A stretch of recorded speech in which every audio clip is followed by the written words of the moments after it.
Assalamualaikum warahmatullahi wabarakatuh. Perkenalkan, nama saya Patricia Vyokita Santisima Manik dengan nomor absen 32. Di sini saya akan memaparkan hasil penelitian saya. Penelitian kami berjudul Pengaruh Daya Tarik Iklan Nutrisari Jeruk Maroko terhadap Keputusan Pembelian Konsumen. Yang pertama, kami akan membahas mengenai operasional konsep. Konsep yang kita tarik ada daya tarik iklan. Dalam daya tarik iklan, kami menarik 3 indikator penting. Yang pertama ada perhatian, yang kedua konsumen, dan yang ketiga produk. Perhatian merupakan aktivitas psikis yang dapat dimengerti sebagai keaktifan jiwa yang tinggi. Jiwa itu semata-mata tertuju pada suatu objek atau sekumpulan objek. Yang kedua ada konsumen. Konsumen merupakan setiap orang pemakai barang atau jasa yang tersedia dalam masyarakat. Lalu yang ketiga ada produk. Produk itu merupakan atribut-atribut yang nyata maupun yang tidak nyata.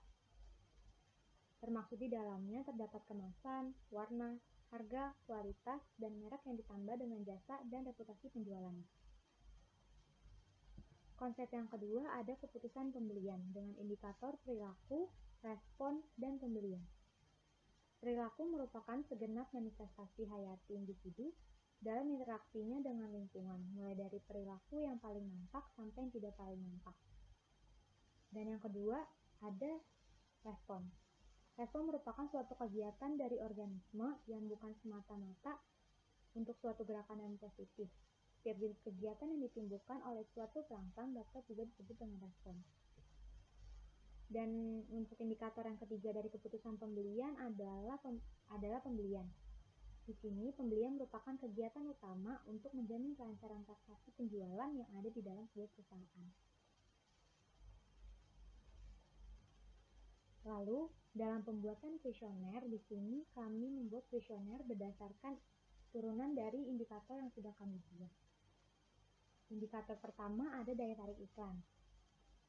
Daya tarik iklan dari indikator perhatian, di sini kita menurunkan menjadi kuesioner yang pertama, iklan Nutrisari Jeruk Maroko menarik perhatian saya.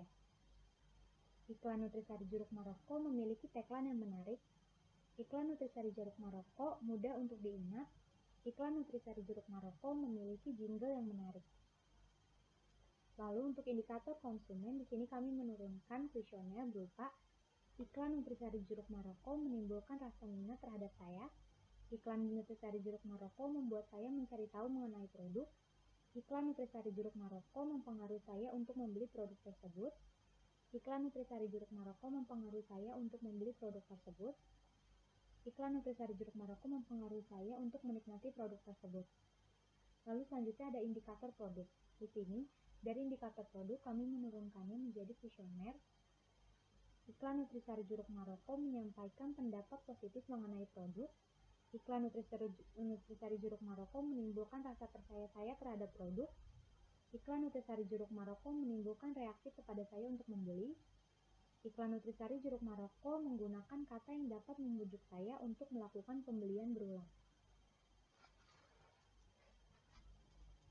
Lalu, untuk indikator keputusan pembelian, di sini kami menurunkannya menjadi perilaku, respon, dan pembelian. Untuk indikator perilaku, di sini kami menurunkan, saya memiliki kecenderungan untuk merekomendasikan produk Nutrisari Jeruk Maroko ke orang lain. Saya memiliki kecenderungan untuk membujuk orang lain menggunakan produk yang sama. Saya memiliki kecenderungan untuk menjadikan produk Nutrisari Jeruk Maroko sebagai pilihan utama. Lalu, untuk indikator respon, kami menurunkan kuesioner menjadi, saya memiliki kecenderungan untuk tidak membeli produk lain. Saya memiliki kecenderungan rasa ingin tahu mengenai produk Nutrisari Jeruk Maroko. Saya memiliki kecenderungan untuk mencari tahu mengenai produk Nutrisari Jeruk Maroko. Lalu, untuk indikator pembelian, di sini kami menurunkannya menjadi, saya memiliki kecenderungan untuk membeli produk Nutrisari Jeruk Maroko, dan juga saya memiliki kecenderungan untuk memiliki produk Nutrisari Jeruk Maroko.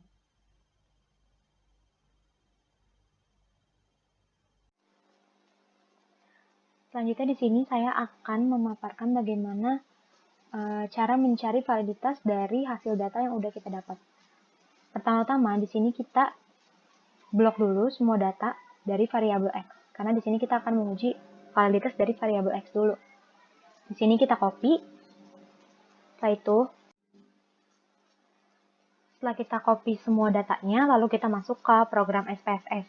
Di sini saya udah nge-copy semua variabel dan juga total variabel dari variabel X untuk saya masukin ke dalam program SPSS. Di sini kita masuk ke variabel view, lalu di bagian name of variabelnya, di sini semuanya kita ganti dari X1, X2, X3, X4, X5, X6, X7, X8, X9, X10, X11, X12, X13.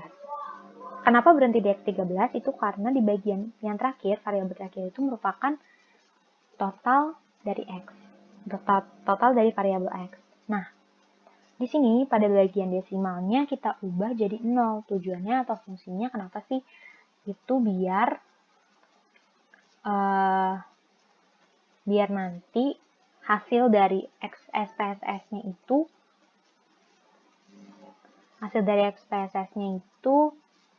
nggak ada yang desimal. Di sini kita paste.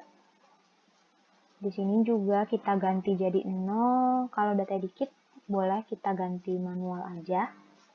Ini salah. Boleh kita ganti manual aja. Jadi 0. Oh iya. Maaf, kita ganti jadi 0. 0, 0, 0, 0, 0, 0, 0, 0, 0. Setelah itu, di bagian measure-nya kita tetap jadiin dia itu scale. Lalu kita masuk lagi ke data view.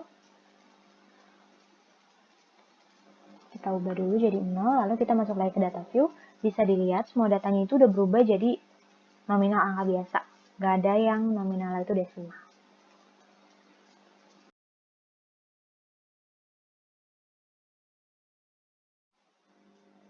Lalu setelah kita memilih analyze dan juga kita telah memasukkan data variabel X-nya, kita telah pilih bagian KMO dan juga inverse. Di sini kita klik OK, lalu akan muncul tabel. Di sini ada banyak tabel, tapi yang akan kita gunakan atau yang akan kita baca untuk sebagai acuan dari menentukan validitas penelitian kita itu valid atau enggak, kita menggunakan pembacaan tabel dari KMO dan Bartlett test. Di sini bisa dilihat Kaiser-Meyer-Okin measure of sampling adequacy-nya itu sebesar 0,883, di mana dalam buku Der Gibson acuan belajar kita, di sana dijelaskan bahwa sebuah data dikatakan valid apabila hasil dari perhitungan KMO itu berada di antara 0,5 sampai dengan 1,0.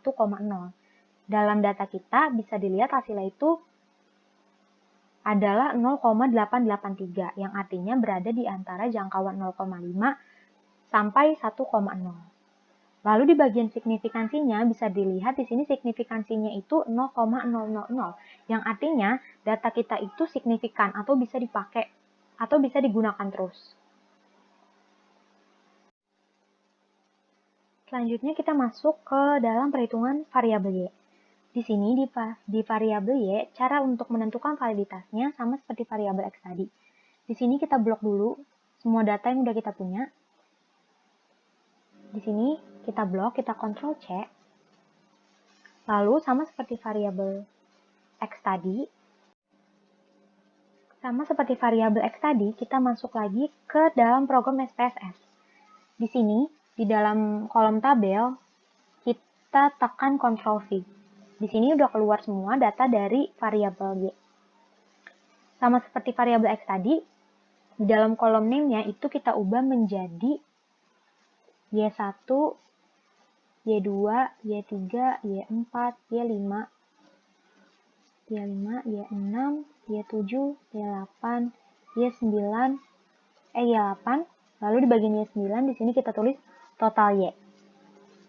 Terus di bagian desimalnya sama lagi kayak tadi. Di sini kita ubah semuanya jadi 0.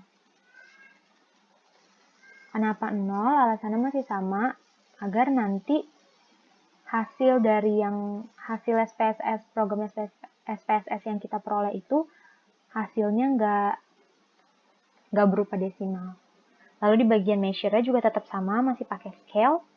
Setelah itu kita masuk lagi ke data view. Nah, di sini bisa kita lihat.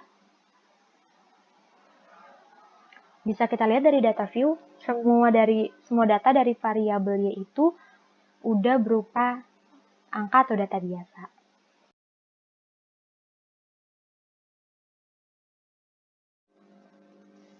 Sama seperti variabel X tadi, di sini cara menghitungnya adalah dengan melihat hasil dari tabel KMO and Bartlett test. Di sini kita bisa lihat KMO-nya itu, sampel edukasinya itu sebesar 0,86, di mana yang berarti data kita ini valid karena hasil dari KMO-nya itu berada di antara 0,5 sampai dengan 1,0. Lalu di bagian signifikan bisa kita lihat signifikan kita itu berada di angka 0,000, yang bisa dikatakan hasil dari penelitian kita ini signifikan. Demikian hasil presentasi saya mengenai makalah penelitian saya. Kurang lebihnya mohon maaf. Wassalamualaikum warahmatullahi wabarakatuh.